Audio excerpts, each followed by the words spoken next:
Isang magandang araw na naman sa ating lahat mga idol, sa mga mahilig dyan ng chicken barbecue. Ito na naman ang iyong Kuya Jun on board, magpapabusog ng inyong mga mata at magpapatangam ng inyong mga sikmura. Kaya guys, samahan niyo ako. Ituturo ko po sa inyo ang aking napakasimple at napakayaming baked chicken barbecue. So, kaya sinabi ko siyang baked chicken barbecue guys, kasi nga dito sa onboard, wala po tayong ihawan dito sa loob ng gali.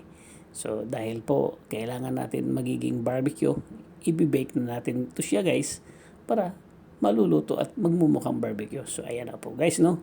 So, tara, samahan nyo ako. Ituturo ko po sa inyo ang napakasimple at napakayaming chicken barbecue ng iyong Kuya Jun on board. Kaya, ihanda nyo na yung mga papel at ballpen. Tara, umpisa na natin. So, dito guys, gumagamit po tayo ng chicken leg quarter. So, depende po yan guys kung ano yung gusto nyong gawin na part ng manok na gusto nyo i-barbecue.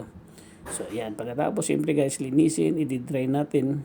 At pagkatapos natin, habang nagdi-drain tayo guys, mag-prepare po tayo ng chopped garlic, crushed peppercorn,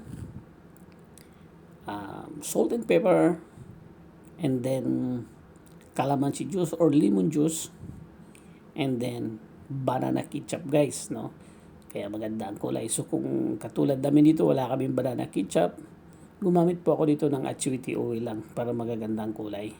So yun guys, napakasimple at napakadali. Siyempre guys, huwag natin kalimutan maglagay tayo ng MSG para mas lalong yummy or maglalasa ang ating barbecue. Pero depende na po yan sa inyo guys, no? Optional lang po yung MSG kasi nga manamis-namis at napaka-creamy po ang ating barbecue nito.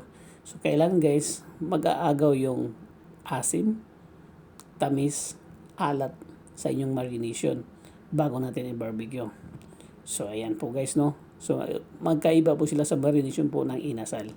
So, depende po sa inyo guys. Kung dalagyan nyo kasi ito ng ginger juice, maglalasa na itong inasal.